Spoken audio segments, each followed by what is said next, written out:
No, I mean they're a good defensive football team. They've been like that my entire career, and Coach McDermott does a great job of getting the guys in the right spots and the guys make plays. So it's a good football team, and they got us today. You got to go with more? Just obviously regular season. This is you were undefeated in Orchard Park for today. How does that go with the mindset? Just first loss of the season. Just moving forward. How do you just tell motivate the guys to just? Yeah, I mean you can use it as fuel. I mean, like I said, it's a good football team, so nothing to hang your head on. I'm losing to them, but we feel like we can play better. So we'll get back to work and try to use this as a spark so that we can be a better football team in the end. And the undefeated thing was cool, but that's not our ultimate goal. So we'll keep building towards that.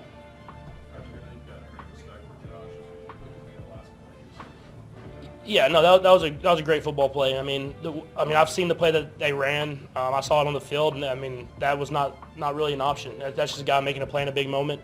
And so whenever the play's not there, he does a great job of making plays happen. And I mean, that's what he did on that last play.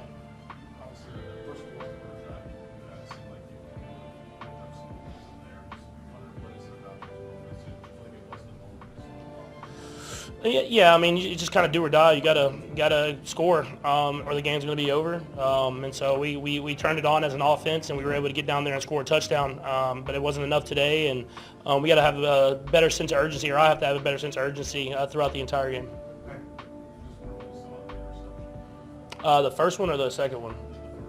I saw a guy wide open. I just got hit and threw it 3 feet over his head, so I just can't do that.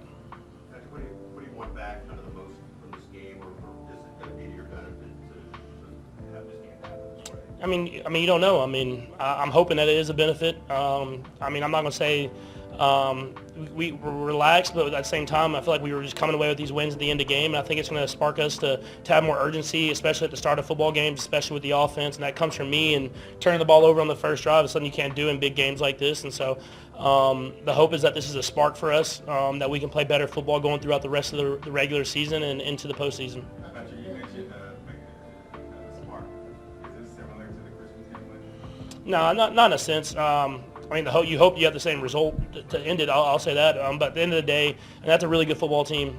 It's going to take your best football to beat great football teams, and we didn't play our best football today, and they went out there and beat us. I mean, that's how it rolls in the NFL, and so all the respect to them, man. That's going to be a good football team that we'll probably see again.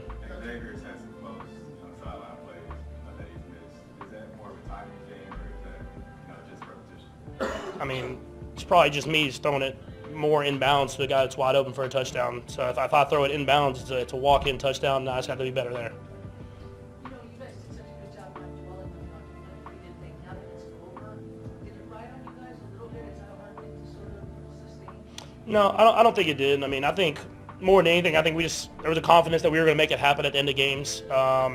I mean, whenever games are close, it can go one way. A guy like Josh can make a play, and then the game's kind of, in a sense, over. And so just trying to find ways to win games by not always one score, find ways to have more urgency throughout the entire game will be important for us to kind of go about going into this next week. Patrick, you mentioned the chance or maybe likelihood of seeing them again in the postseason. In your experience, I mean, these games have not gone the same in the postseason for you. What do you get out of this game in the context of the Bills if you meet them again? It's always a couple plays. I mean, like you said, the throw to Xavier, I keep that in bounds, get a touchdown on that drive. Maybe I call protection wrong, get a free rusher, and it kind of stalls out a drive. Or if a play here or there, that's kind of the difference of these games that we're playing. It's not like, I mean, it's two good football teams, and today Josh makes the play, and we didn't. And so all credit to them, man. Like I said, it's a great football team, and it's all about a couple plays here and there that change the outcome of the game.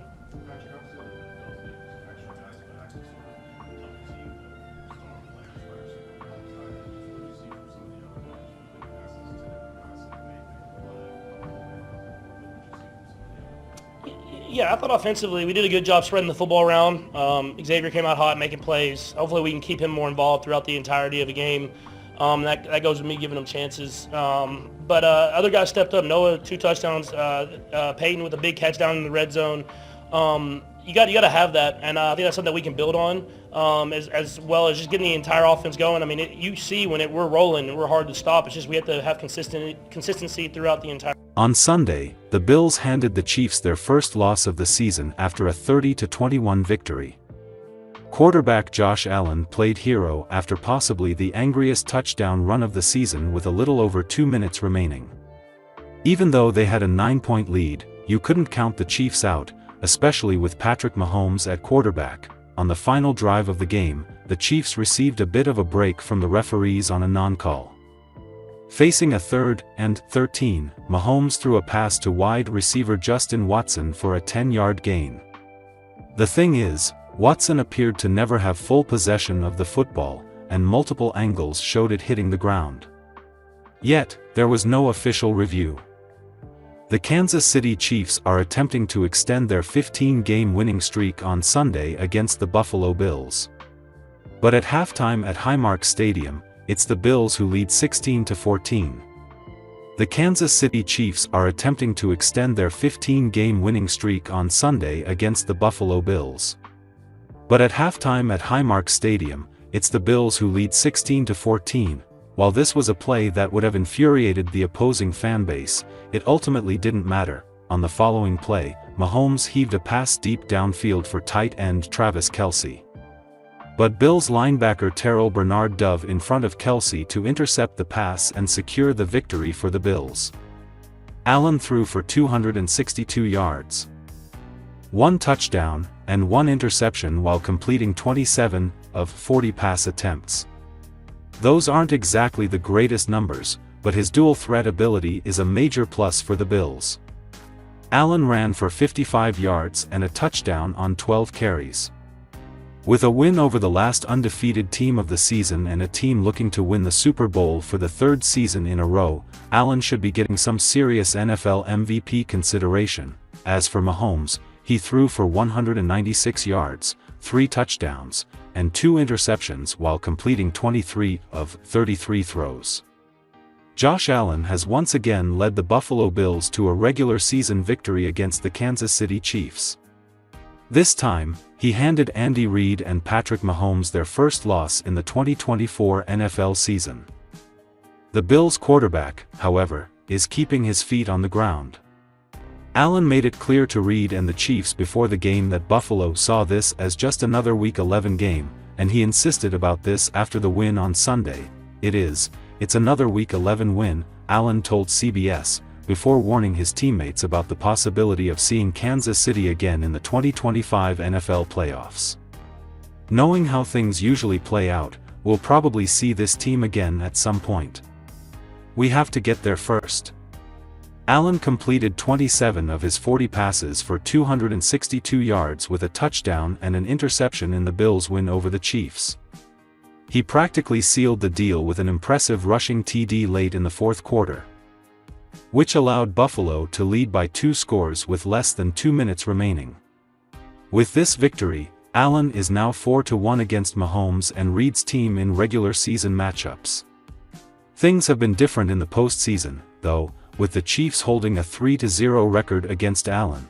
The Bills now head into their bye week with a 9-2 record, which sees them lead the AFC East.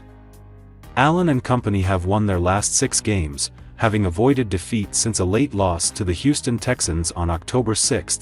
Buffalo will return to action on Sunday, December 1st, to host the San Francisco 49ers at Highmark Stadium on Sunday Night Football in Week 13 of the 2024 NFL season. The Chiefs, meanwhile, are still in control of the conference with a 9-1 record.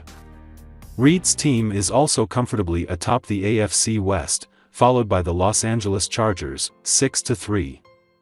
Kansas City's next game is on Sunday, November 24th, against the Carolina Panthers on the road. The Chiefs will recover a key weapon for that game, with running back Isaiah Pacheco expected to play. Chiefs quarterback Patrick Mahomes is 10 of 16 for 98 yards with 2 touchdowns and an interception, while Bills signal caller Josh Allen has completed 15 of 23 passes